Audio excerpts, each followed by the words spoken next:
इससे ज्यादा शर्म की बात क्या हो सकती है कि भारत और दक्षिण अफ्रीका के बीच में जो T20 मैच होने वाला था उसे प्रदूषण या कोहरे की वजह से रद्द करना पड़ा। इस तस्वीर को देखिए दोस्तों, यह है हार्दिक पांड्या। और हार्दिक पांड्या जो हैं चेहरे पर मास्क लगाकर, नकाब लगाकर जो हैं मैदान में उतरे हैं। क्यों? क्योंकि लखनऊ में एयर क्वालिटी इंडेक्स बेहद खराब था। मैं आपसे एक सवाल पूछना चाहता हूं, अगर मैदान में धुंध ना भी होती तब भी क्या मैच कराया जाना चाहिए? आपका एक खिलाड़ी चेहरे पर मास्क लेकर मैदान में उतरा है। यह भारत की इंटरनेशनल बेइज्जती है या नहीं है? क्योंकि यहां पर दो सूरत हाल सामने पेश होकर आ रही हैं। पहला कि कोहरे की वजह से यह मैच रद्द हुआ। दूसरा, प्रदूषण इतना ज्यादा था कि फॉग नहीं स्मॉग था मैदान में, जिसकी वजह से मैच रद्द हुआ। और दोनों ही सूरतों में यह भारत की इंटरनेशनल बेइज्जती है। यह बीसीसीआई यानी कि board cricket control of India पर एक गंभीर सवाल है, क्योंकि इस देश में प्रदूषण पर बहस नहीं होती साहब। इस देश में बहस होती है वंदे मातरम पर।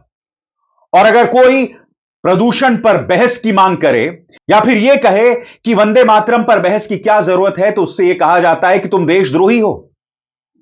लखनऊ में क्या हो रहा है साहब, यह देखिए कितने बुरे हालात हैं कि वहां मैच को रद्द करना पड़ा।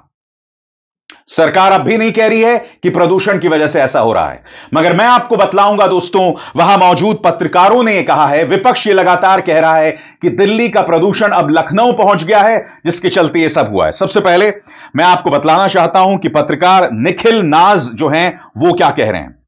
पत्रकार निखिल नाज ने हार्दिक पांड्या की इसी तस्वीर का इस्तेमाल करके कहा है, Hardik Pandya spotted wearing a mask ahead of the match in Lucknow.